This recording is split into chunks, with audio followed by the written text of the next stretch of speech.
You're listening to a BGE podcast. Friends and family gather round and fire up the barbecue. Let the smoke waft and float, that's what we're gonna do. You can't deny there's nothing like friends and family and food. Don't sit still, pull out your grill, we're gonna have a barbecue. Welcome back to another episode of the Blind Grilling Experience. My name is Chris Peltz. I am the most interesting griller in the world.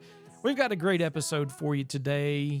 If you're interested in learning about rubs and sauces, what it takes to get into the business, a little bit about a certain particular rub and sauce company, we got a special guest with Mikey Kay. Stay tuned.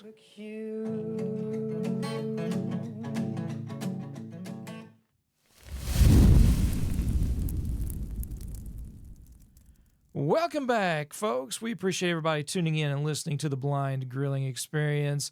And we've got a great episode ahead for you today. We are joined by owner-operator of Fire Smoke BBQ Rubs and Seasoning Sauces, Mikey Kay. Mikey, how you doing, man?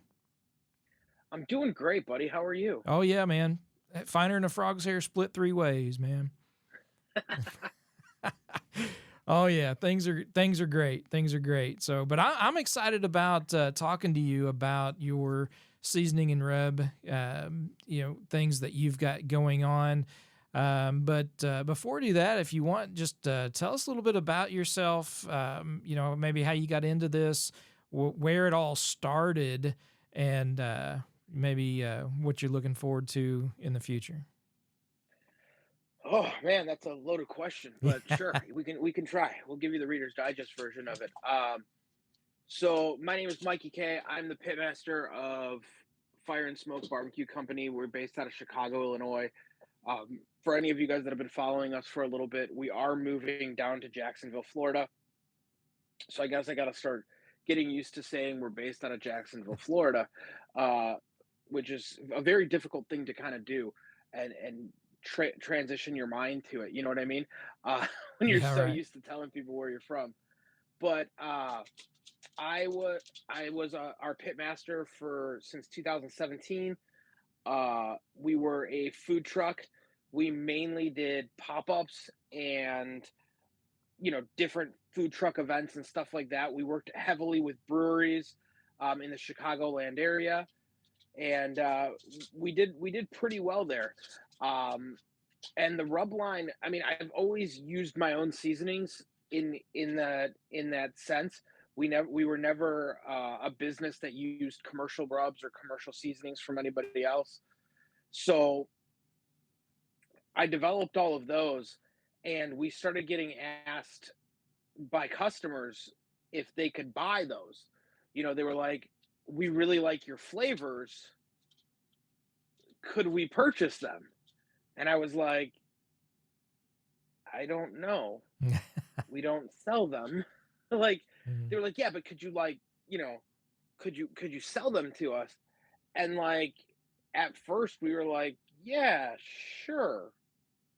And we were like, selling just little bits of whatever. And then I was like, "Why don't we bottle this and start selling it, at pop-ups and events?"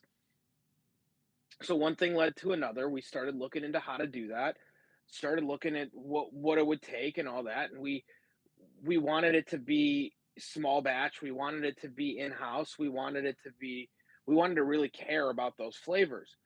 So we started we basically started the seasoning part of the company. And as it developed, somehow in my brain, I was like, okay, well, we have this one. Well, what if we do, besides our pork rub, what if we do this rub? What if we do our brisket? And it's like the line just slowly started to build. And then it was, okay. I had been teaching barbecue classes also during this time. So I was using them all in barbecue classes and selling bottles. And then it was, okay, let's try getting into retailers. So we would slowly start to get into retailers, and it was starting to grow slowly and naturally, and slowly being the key word, because it was never it was never front of the line. The food truck had always been front of the line. I mean, in the summers we were doing, 80, 90 hours just on the food truck, and just cranking and doing festivals, and doing all that kind of crazy stuff. So we never really pushed the rub line as first priority. It was always a great moneymaker, but it was never the first priority. And now that we're moving down to Jacksonville, we're actually going to be kind of changing gears, um, growing in our barbecue life as we may, and we're going to be starting to push the rub line uh, way heavier. It's going to become the first priority. We're going to be doing a lot more egg fests. We're going to be doing a lot more classes. We're going to be doing a lot more of that kind of crazy stuff to really get the name out there about what we do. Our rub line, honestly, it's made for somebody who cares about what they're using. Um, we don't use any preservatives. We don't use any anti-cake. We don't use any fillers in any of our rubs. Um, Almost none of our rubs contain sugar. Only one of our rubs contains sugar, and that would be our Second City, which is a sweet rub. And believe me, I tried my hardest to not put sugar in a sweet rub, and you just couldn't do it. I could not get enough sweetness. And I let me edit myself right there. Uh, it's not that I couldn't do it. I couldn't do it and make it affordable in that bottle. You know what I mean? If Oh I yeah. wanted that bottle to cost $35, I could do it all day long. But no one's gonna pay $35 for a seasoning. So, Yeah. Yeah. like, Right. you know what I mean? It was in order for it to make sense, and for it to fit with the line, uh that's what we had to put some sugar in it. So that's the only one that carries sugar. Nothing else carries sugar. Everything is bold, beautiful flavors. We use sea salt instead of regular salt. Um, Not because I think kosher salt or anything else of that is bad in that nature. I just think sea salt's a little healthier. And to be honest, with the seasonings that we've developed, a lot of them are meant to help the backyard guy. They're meant to help the guys that cook. Without having so much sugar in it, you don't have to worry about it burning, or about it caramelizing too much. And you're still coasting all these beautiful flavors and all these beautiful colors out of it. You're just not worried about that sugar content burning. Yeah. Yeah, I mean that's awesome. I mean that consideration, that thought, because yeah, I've actually gone keto for a little while, and trying to find something without sugar is almost impossible anymore. With Sugar's cheap. That's right, I know it. Yeah, That at the end of the day, sugar is cheap. And our bottles come in 7-ounce shakers, except for shiitake. Shiitake is the only one that's a 5-ounce shaker, and that's just because, I mean, that bottle is pure love. And if it was a 7-ounce shaker, it'd be even more expensive than it already is. And the reason we're smaller is you don't need as much of our stuff. Uh, you don't have to put half a bottle on something to coast out a ton of flavor. yeah, wow, You can get good flavor out of it. You know what I mean? You're not you're you don't have to use half a bottle. And when I was in developing all our seasonings and all of our flavors, I really thought really hard about what flavors I really wanted to use, and how I wanted them to hit your palate, and how I wanted you to kind of ride the wave of flavor, as I like to say. yeah, Reason I do that is so that you get that crunch, and then you also get that black pepper on the back end that's going to keep you going, and it's going to help build that black pepper throughout the whole thing of a giant cut of meat. You know what I mean? sure, Brisket. There's a lot of meat. There's only so much surface area, so you need that bold flavor to help cut those fats and all that stuff. sure. Yeah. And you guys package it, bottle it all yourselves right now. As of right now, yes, we have recently we have switched to a co-packer. I don't know when this podcast is going to be airing, Mhm. but we at going forward we are switching to a small batch co-packer. So we will still be hand bottled, hand filled, and mixed. Ev- Everything will be, you know, the same. The nothing there will not be a change in what's inside the bottle. Yeah. Now, we're gonna change a couple things. We're changing our sticker labeling just a little bit. Why? Because we normally have two stickers. Well, that's lot of man hours to put a sticker on one side and a sticker on the back side. We use square bottles, so you can't put them in a machine and just roll them. So we are switching to a single sticker instead of having the front and the back. Now, this is twofold reason. One, it saves on labor. Two, one of my biggest pet peeves is that people take pictures of the back of my bottle, and it drives me crazy because they'll post it, they'll have this beautiful photograph, and it'll be of the back of the bottle, and it's like, man, Yeah. you Yeah. could have had such a cool photograph, and it's the back of the bottle. Yeah. No one wants to see the back of the bottle. I can't use that in publicity. Like, you know what I mean? Like, I can't shove that out into the internet. I mean, I can, Yeah. but I don't want more of the back of the bottle. So I have, I worked so hard on developing the labels that we made. We wanted those beautiful, clean labels. We didn't want, like when people look at it, we didn't want that like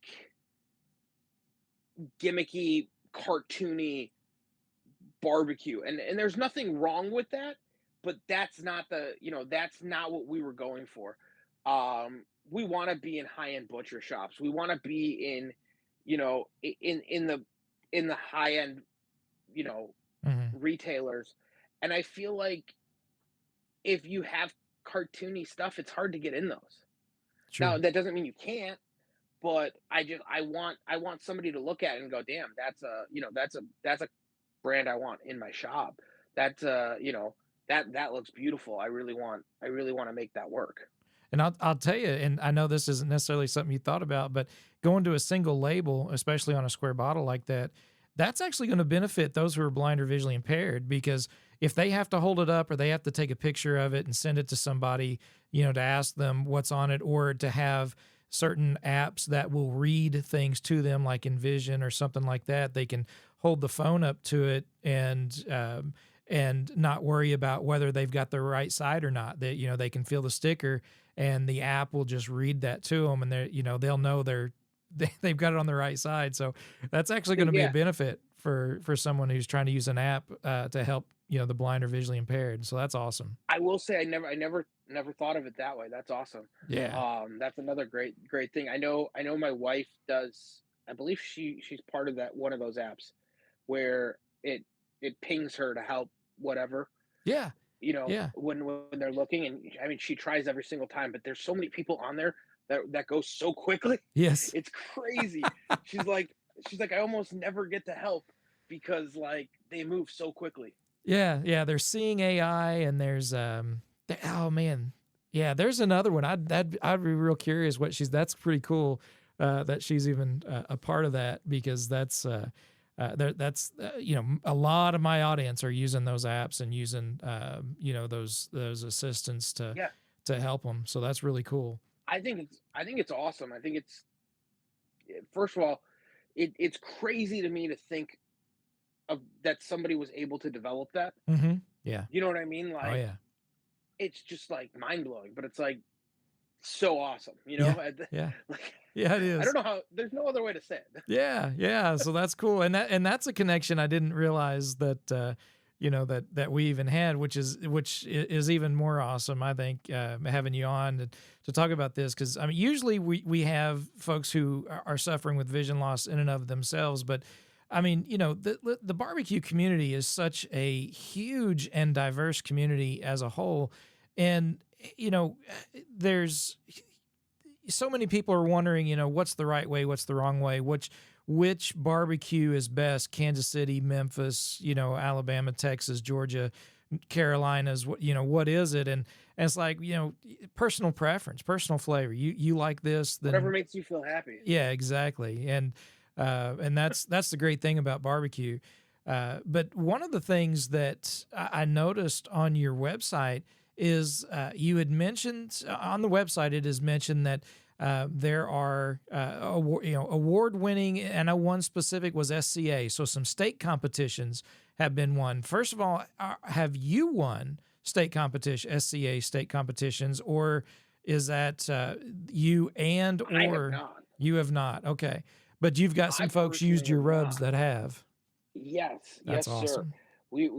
We've I haven't, because working the food truck for the last 7 years, I haven't had time. Yeah, yeah, yeah. I know that sounds so like horrible, but it's like I haven't had time. I all those things happen on the weekends, and unfortunately, like I said, I got to go to work. Hmm. Somebody had to get up and cook all those briskets for the weekend. So I wasn't able to go play with the SCAs as much as I would love to, as much as I wanted to. I just wasn't able to. And we have friends that use them. We have a pro team that uses them, and they've been using them, and they did very, very well. Um, One of our members took it to the World Championships. Hmm. Um, and honestly, I think if he had a small little hiccup while plating, and an egg Yeah, fell over. yeah. Oh, uh so some stuff happened where it's the world, it's mhm. World Food Championships, and there's nerves, and everyone's running around and having these hectic nerves, and sometimes that happens, unfortunately. Yeah. It was his first showing at the Worlds. He will be back, I promise you that. um Southbound Rob, he's a good friend of mine. But he used our Estes Avenue on it, on a couple, or on his dish that got him there, and he used Estes Avenue and the classic. And then Shiitake has won a couple state cook-offs Hmm. and stuff like that. So those are our two that are, Estes Avenue and Shiitake are probably our two that are most used in competition worlds. Yeah. Um, Obviously, Estes as a whole, they will change it a little bit. What they will do is a lot of the guys will grind it a little bit more, um, because that rub has a lot of texture, Yeah. Yeah. Sure. and sometimes you have to grind it a little bit more just to get rid of a little bit of that texture, so that bite has a little bit cleaner on a steak. But it's a fantastic rub. I know that I like the texture. I personally like the texture of the rub. Yeah. So But it that it that goes to the difference between competition cooking oh, and some absolutely, yeah. personal cooking. Yeah. And backyard guys, you know what I mean? When Yeah. you're in the Absolutely. backyard, you can do it. You can do a whole different game. You can have a Yeah. whole lot of fun. Yeah. Yeah. Yeah. You can. That's awesome. And so I want to talk to you about some of the competitions you've done, especially the Egg Fest. Because I talk about the Big Green Egg quite a bit, but I want to get into some of that in just a minute. And so if you'll just hang on with us, and folks, stay tuned. KickAshBasket.com. For all your grilling accessory needs, check out the Kick-Ash Basket for your charcoal management, whether you're using a ceramic grill, a Weber kettle, or other grills like the PK and the PK 360. We've got a Kick-Ash Basket for you. Also got the Kick-Ash can for easy ash cleanup. We've got some heat-resistant gloves that work great for high heat, taking off cast iron, and lots of other things from the grill.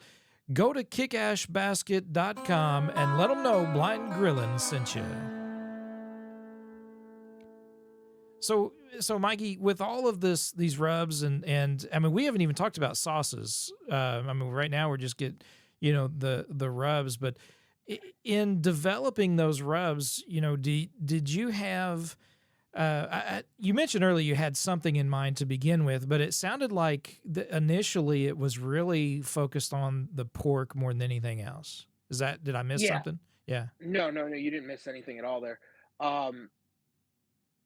That was like kind of the first rub that I ever developed. I made like years ago.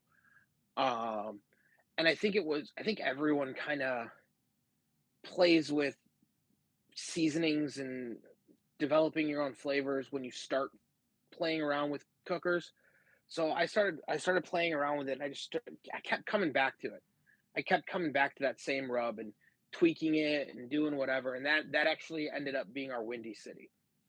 And what it's a pork, chicken, and fish rub. Um, when you're using it on seafood, go very, very light. When you're using it on the pork shoulders, you can cake it on a little heavier, obviously. Mm. Um, but that rub has absolutely no sugar in it. So that's the cool thing about that rub. And I just kind of kept coming back to it, and it kept coming back or kept going with me throughout the phases of my grilling and barbecue career. And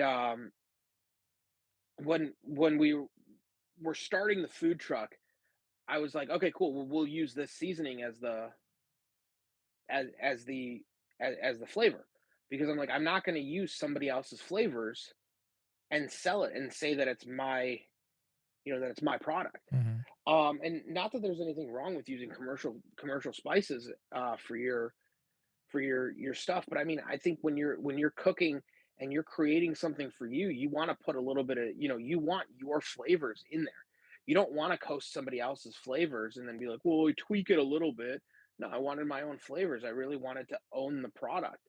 I wanted to feel I wanted to feel connected to it. Yeah. And I think when you feed somebody, it's a very powerful thing. You're giving them food, which is, you know, it's one of the most important things to me. Mm. So I really wanted to coast those flavors and give them good flavors. And then I was like, okay, cool. Well, I need to do the same thing for brisket. So I started working on a brisket rub and started working on my own brisket rub, obviously. And then that's where, Six Corners came out of. And on the truck, we were basically we did brisket, we did pulled pork, and then we did pork belly burn ends. And those were our three main staples through the entire time. Yeah. So those two rubs, I mean, pretty much seasoned almost everything besides our classic, which our classic is salt, pepper, garlic, and onion, and that's it. And that's just, to me, that's just a classic, simple seasoning that you can throw on everything. So it would go in our mac and cheese, it would go in our coleslaw. It was just a very simple thing that I was just like, I don't feel like putting salt and pepper together all the time. So I'm just gonna batch this stuff and make it in huge vats. So that's what we would do. Awesome. Yeah. Well, how many rubs right now do you have in your line? So we have 6 rubs currently. We are in process of making a couple more, Okay. and then we have 2 hot sauces. And then we're also in process of, now that we've gone to a co-packer, we're in process of working on our barbecue sauce that we had.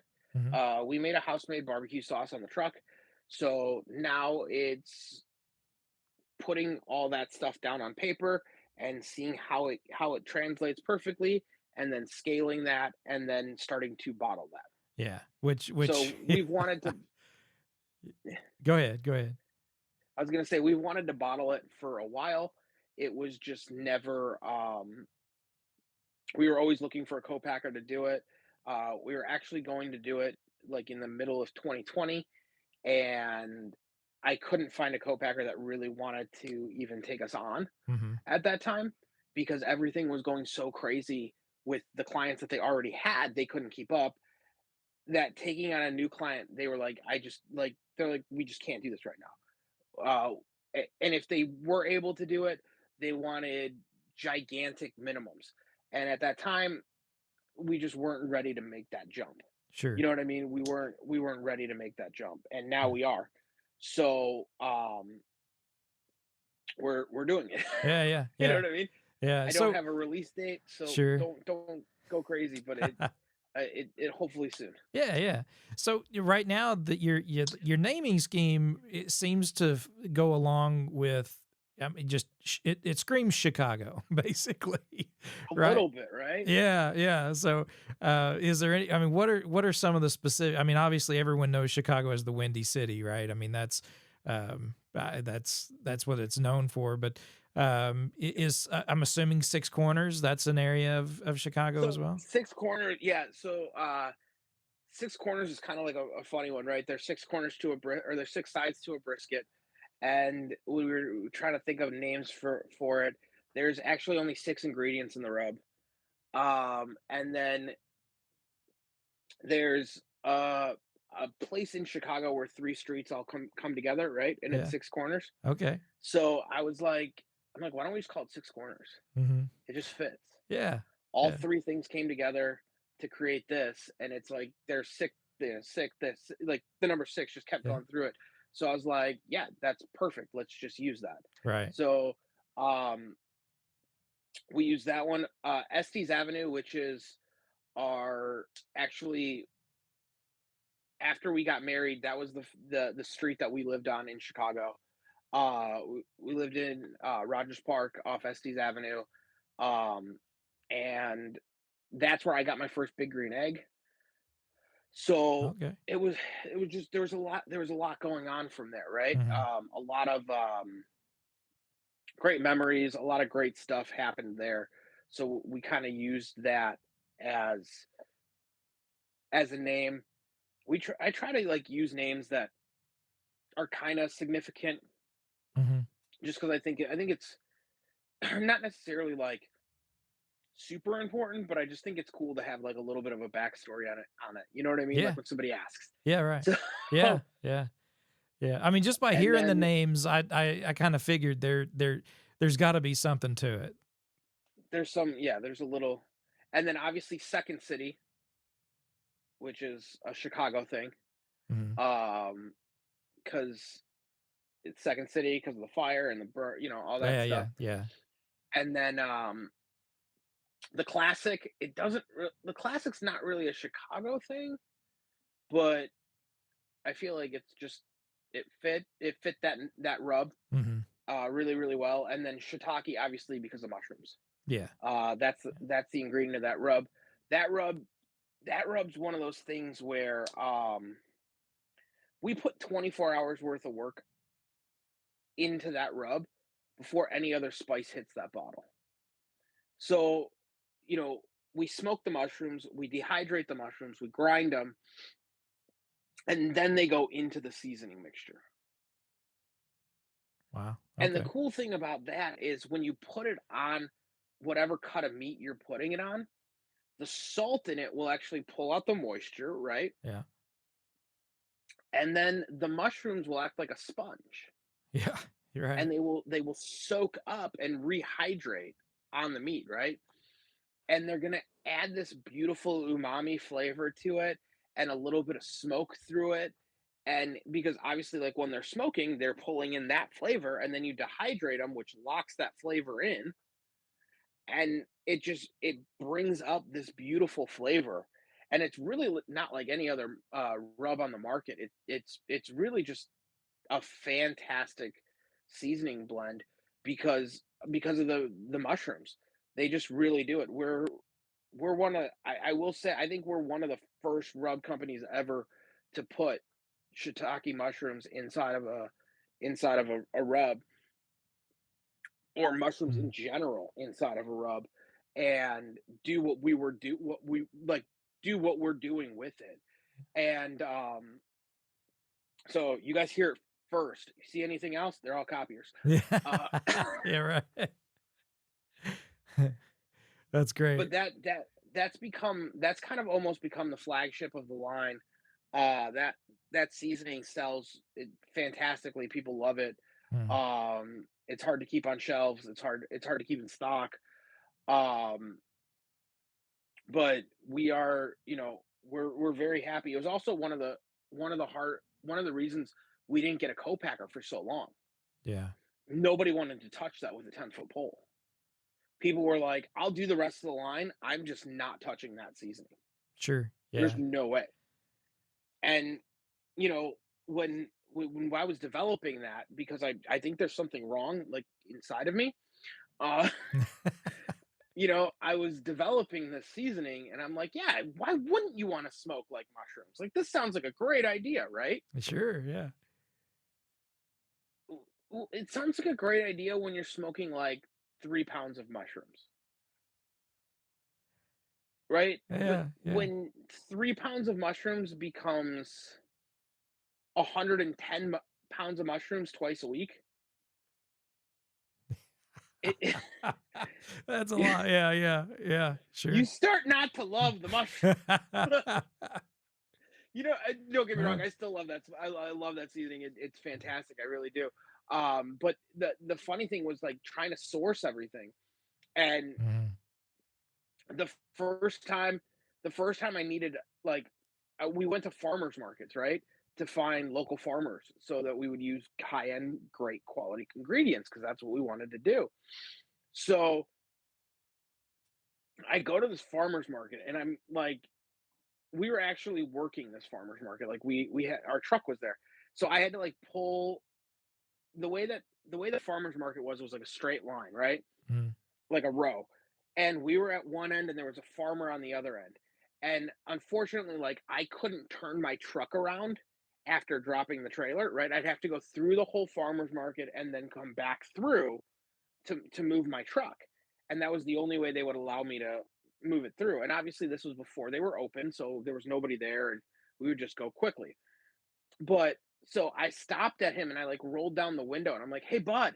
And he's like, "Yeah." I'm like, do you guys sell shiitake mushrooms?" And he goes, "Yeah." I go, "How much per pound?" And he's like, well, we sell like a pound and a half for like $8 or something like that." And I go, "Do you sell them in bulk?" And he's like, "Yeah, yeah, dude, he's like, I got like 8 pounds on me. How many pounds do you need?" And I go, "Can I get 40 next week?" And he's like, the kid like almost fell out of his chair. Yeah. Yeah. He's like, "You want how many pounds of mushrooms?" I'm like, 40. He's like, "Let me call my boss." Calls his boss. He's like, "We can have them for you next week." And I go, "Okay, cool. I'll see you next week." Yeah. So I take them, I smoke them, dehydrate them all, make the first batch, make the first big run. And I'm like, "Hey, I need another 40 pounds." And he's like, "Okay." And that was like, at that point, this was like way, way early in it.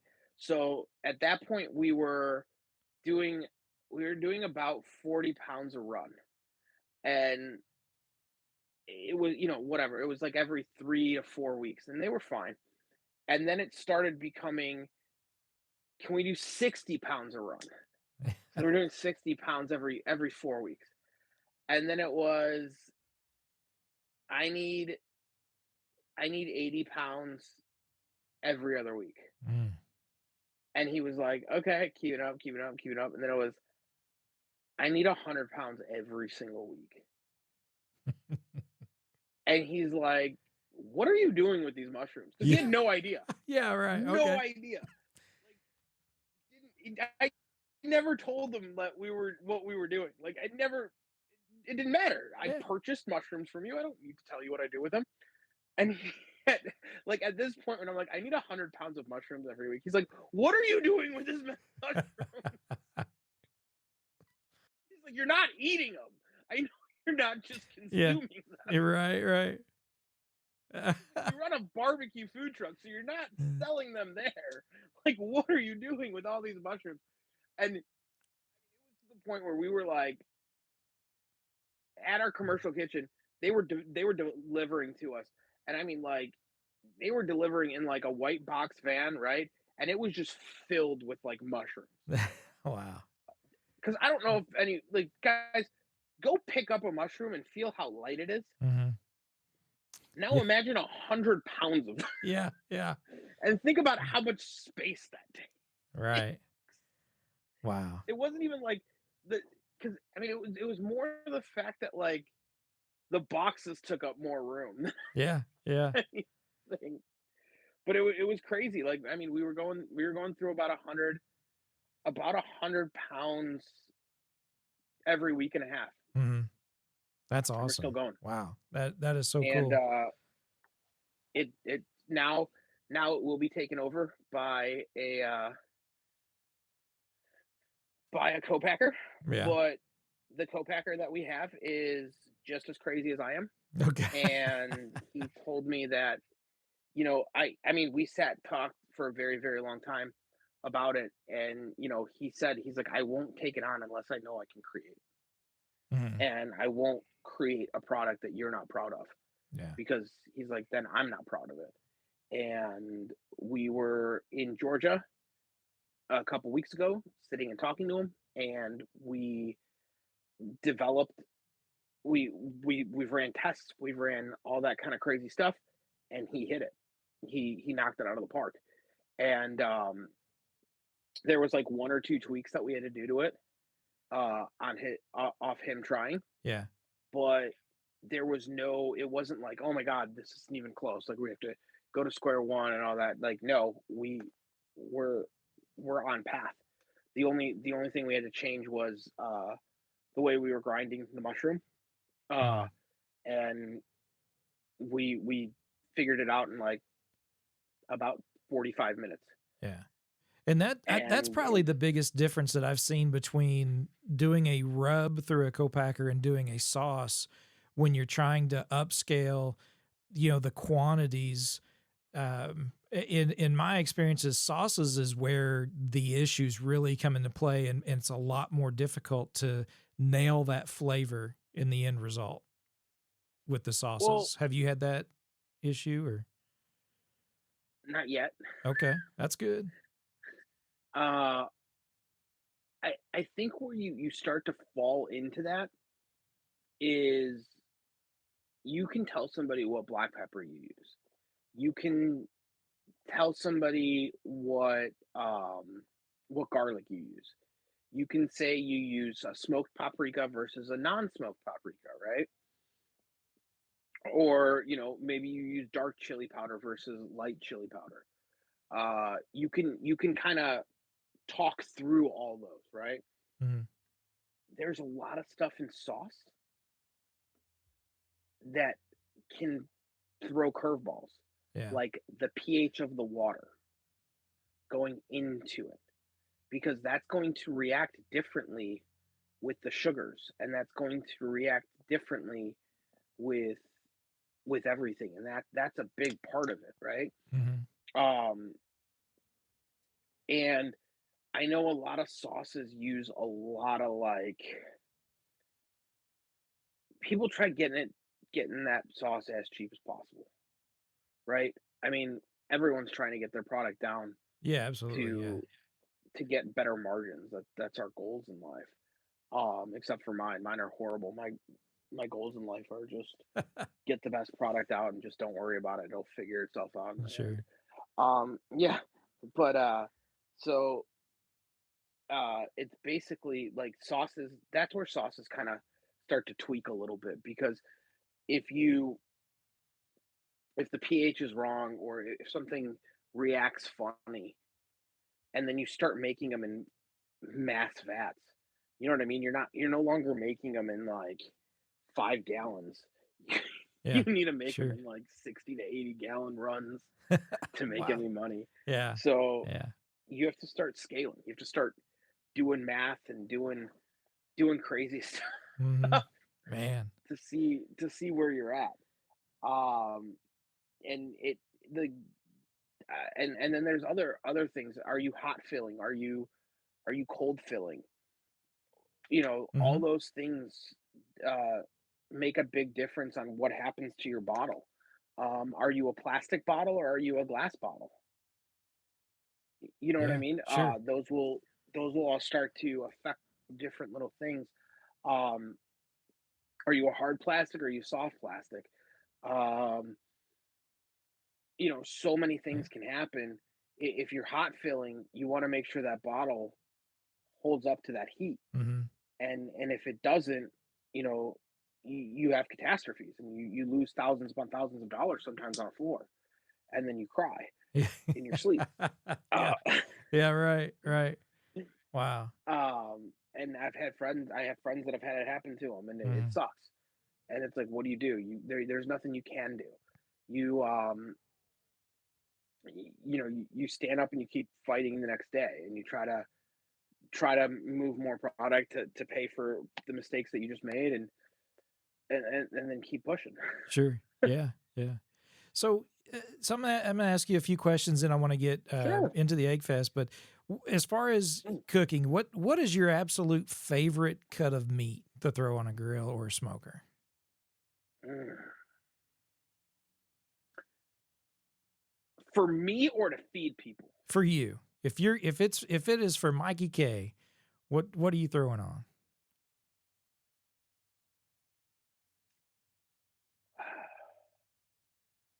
It's a tie. Okay. Sorry, Yeah. it's very difficult to choose just one. Hmm. They're all so beautiful. Um, if we're going beef, I am a huge tri-tip Yeah. and beef rib fan. Sure. All right. There's just those two, like those two are just two of my favorite things just to have. Yeah. And I think beef ribs probably win a little bit more than tri-tip does. I think it's because like when I first started smoking, I did a lot of beef ribs. I did a lot of like short beef ribs Hmm. because it was it was just me and my wife at the time, and I can't cook a full brisket and then feed myself for 3 days. Yeah. Yeah. Like I just can't do it. Yeah. Like I don't want to eat brisket every single day for a week. I just don't. Yep. Um, so uh, beef ribs became like a really great alternative because they taste like brisket on a stick, Yeah. and you could get them in small quantities, and you still had the fun of smoking Hmm. because they were still, a 4 to 5 hour cook. So you still got like fun cook time, and I think that's why I love them so much Sure. because they're just so much fun to do. Yeah, they are. Yeah. Well, with that said, let's go to the tri-tip for a minute because there's several ways, right, to smoke a tri-tip. What is your favorite method for going to the tri-tip? Reverse sear. Okay. Yeah. So I like taking that tri-tip nice and cold, seasoning her up, putting it on the smoker. Usually, I like being at like 250, 275 ish. Usually around 250. It depends on if I'm doing my mini max or if I'm doing my XL egg, Hmm. right? Sure. Because the mini max like sitting at 250. The XL usually like sitting around like 260. I don't know why. It just really likes sitting there, so I, Yeah. I don't Yeah. fight it. Sure. Uh, Yeah. I didn't ask you questions. I Yeah. just I just agreed. That's right. There you go. There you go. Yeah. I can get it down to like 225, but like it sometimes is a struggle to get down to two. Like it fights me. You know what I mean? Yeah. Like it Absolutely. it doesn't it doesn't want to hum as beautifully as it does when it's at Yeah. at 260. Um, so I'll do it around two, like I said, around 250, uh, until we hit an internal temperature of like 120, 125, and then I pull it off, let it rest, and then I'll you know, Hmm. crank that grill, let it start ripping hot, and then just sear really nicely on both sides, and then let it rest a little bit and slice into her. Yeah. Yeah. That's awesome, man. And that's probably one of my favorite ways. I have done it like a brisket, and I like that. But I mean, it changes the texture, it changes everything about the tri-tip when you do it that way.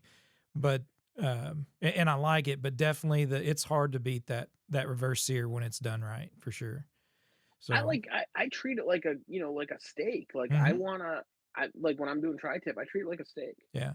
Just a large steak. So while folks can use a brisket rub for their tri-tips, do you go into the shiitake, or what are you going to when it comes to the tri-tip? I either go to shiitake or I go to six corners.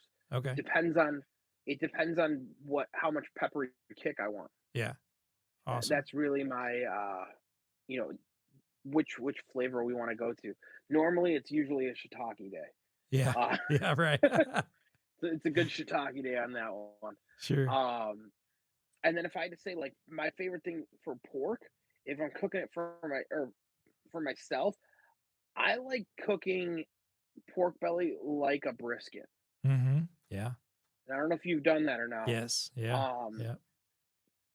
Slowly cook it, just slowly let it come up to temp.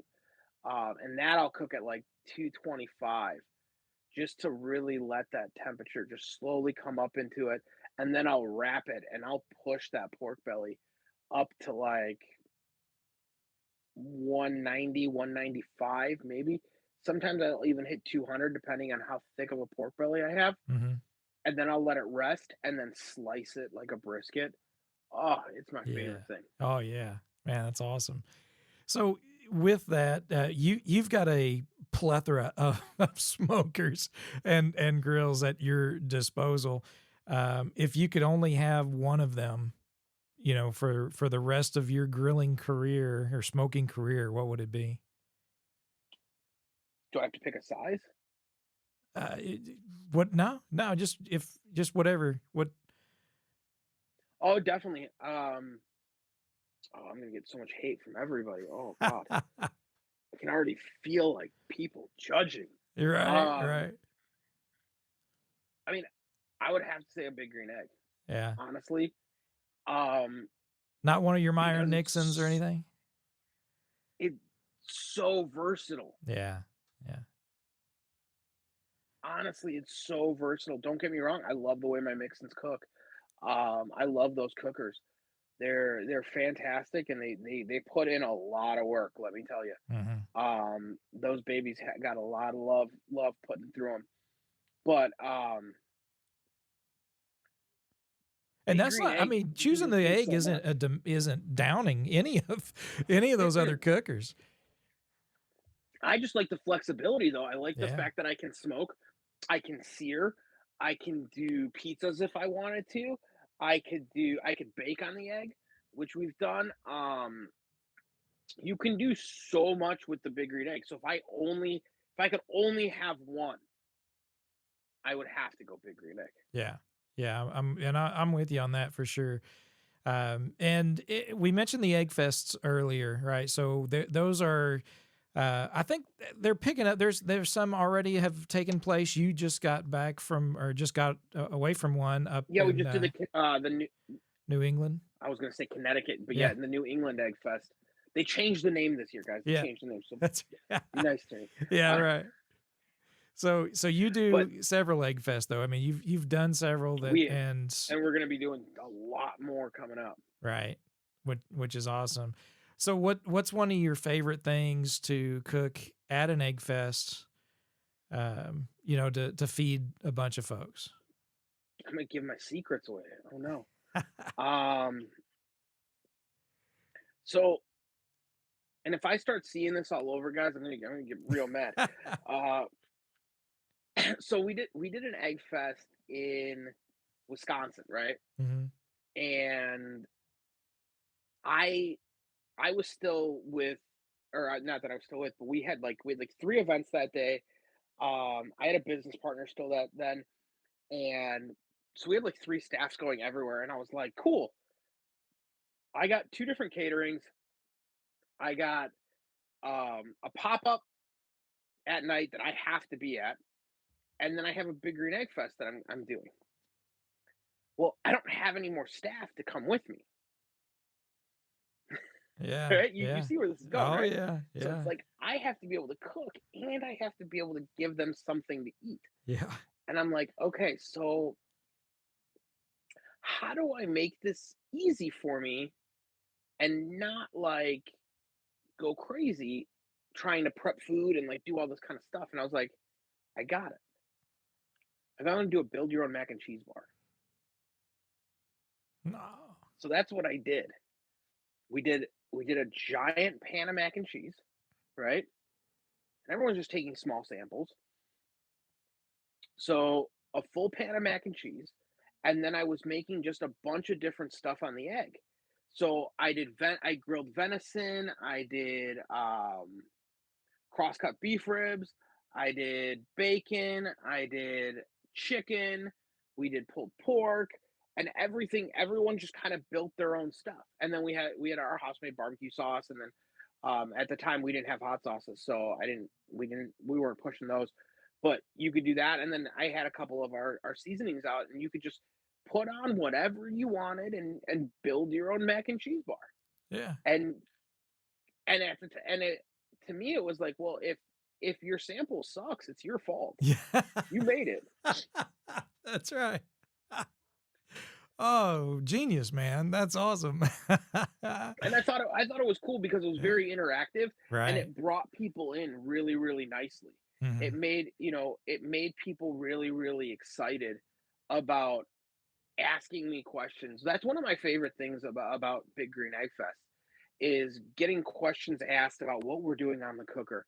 And oh my God, you can do that. You can, you Yeah. know, you can smoke and you can sear, you can do this, you can do that. I never thought about cooking that on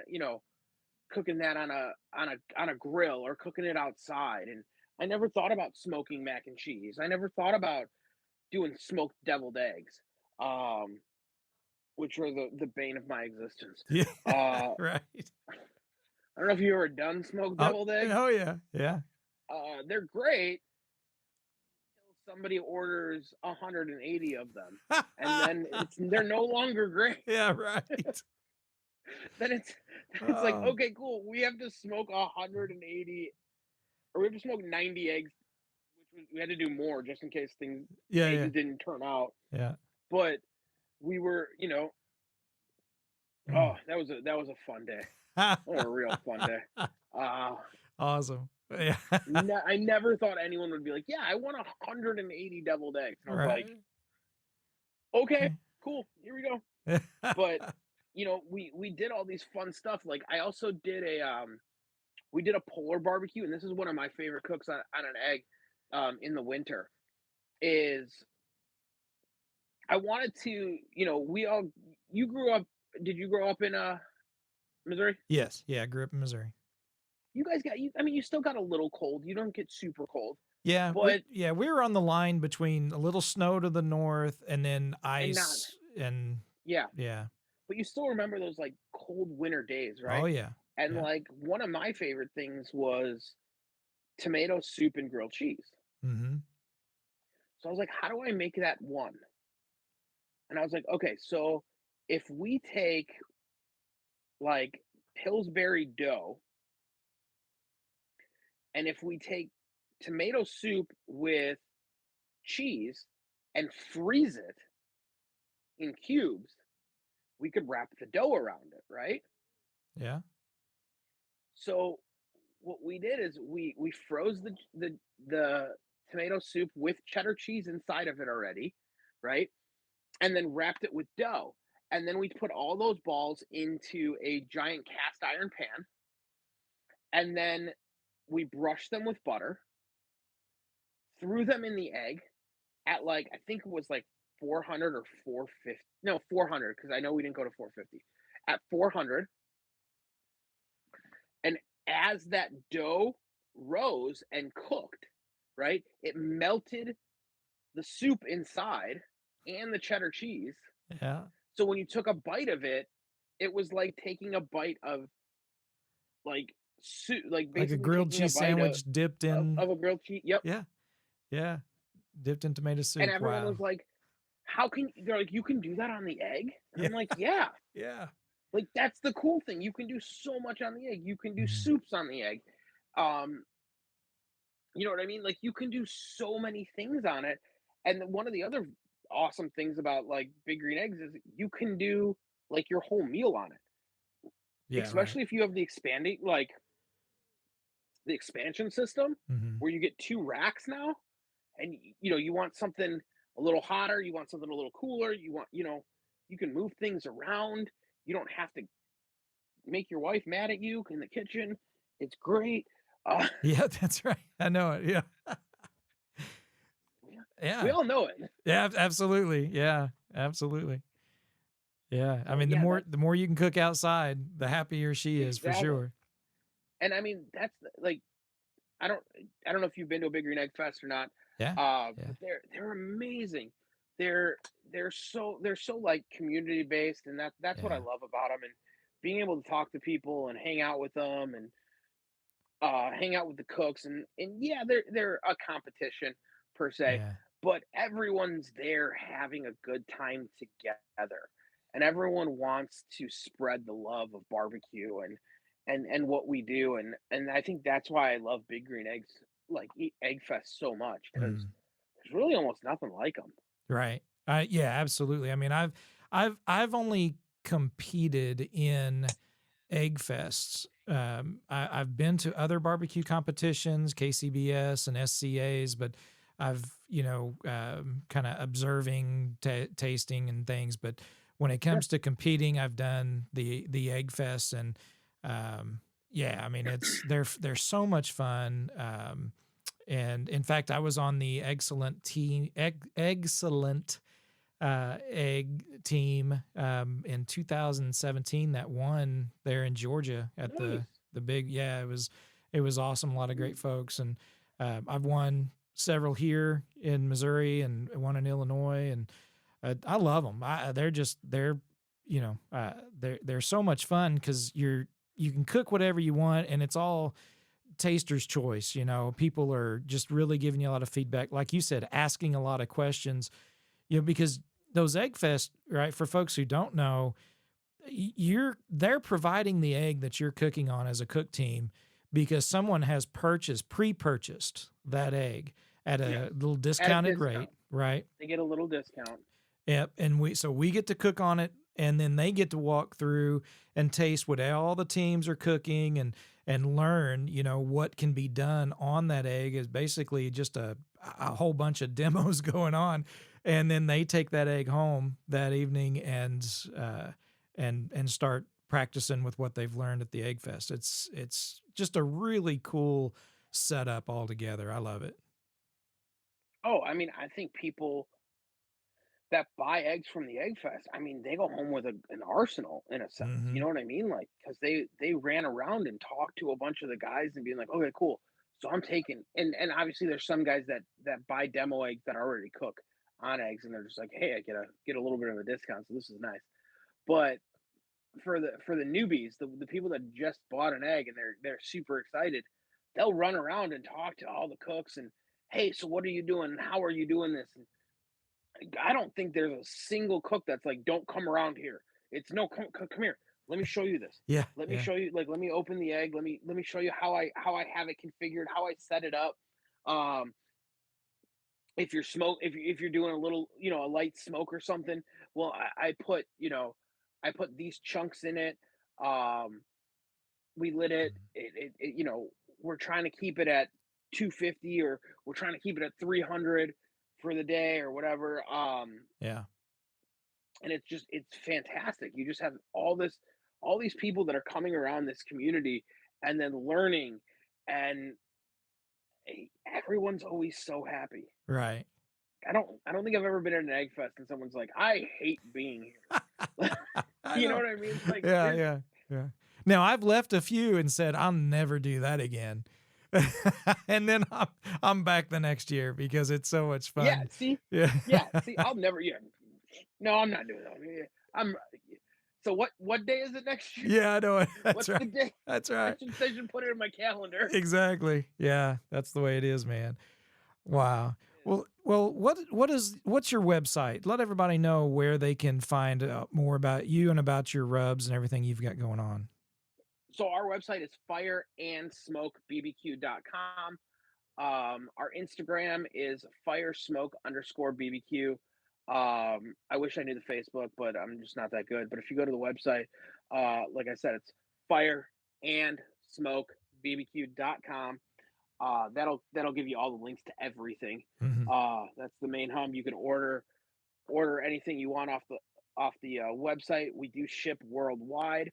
I don't know. I know this podcast could be digested by anyone in the world, Yeah. which is fantastic. We ship worldwide, and and we ship the whole line worldwide, so it doesn't matter what it is. Awesome. New products will be coming out soon. We also do barbecue or high heat gloves. So that's something that we also offer in our line.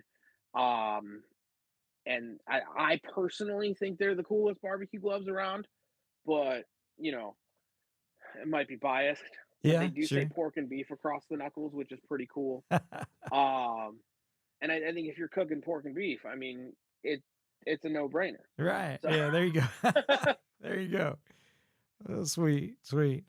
All right. Well, that's awesome, man. Mikey, I appreciate you joining me and talking about your story, your line of rubs and things you've got going on, and looking forward to the new stuff that you've got coming out. No doubt about that. And who knows, maybe I'll catch you at an EggFest sometime. That'd be awesome. yeah, I hope so. I hope we cross paths in more than just the internet. Yeah. Uh, Yeah.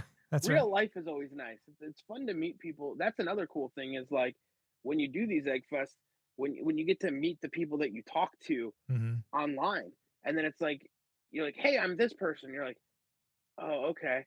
Yeah. And they're Yeah. like, I'm XYZ on Instagram, and then they're like, oh, I know exactly who. That's right. That's You right. know what I mean? Because you're so used to seeing like food pictures Hmm. that you don't always see the person's picture. Yeah. So you don't always know. And then it's like, oh, I know you. Yeah. I know a Yeah. lot of you. Exactly. Yeah, man. That's awesome. That is cool. All right, man. Well, thanks again, and we'll look forward to, like I said, hearing about some of those new rubs coming out, and maybe we can get you on again sometime. That'd be great too. Absolutely, my friend. Thank you. Anytime. I had a great time. Yeah. Thank All you right. so much. Sure. Yeah. Absolutely. Absolutely. Friends and family. All right, folks. gather Thanks round for and tuning in to fire another up the episode of the Blind barbecue. Grilling Experience. Let the smoke Hope you've enjoyed waft our and flow. conversation with That's Mikey what Kay we're gonna from do. Fire and Smoke You Barbecue can't Company. deny there's Check out his nothing rubs and like his website. friends All and that will be family in the food. description. Don't sit Remember, still, pull out if your you're grill. looking, We're gonna you have ain't barbecue. cooking. And barbecue, it keeps us together when life wants to tear us apart. Barbecue, no matter the weather, under the sun or the stars. Fire is burning, the world keeps turning. Don't worry what you gotta do.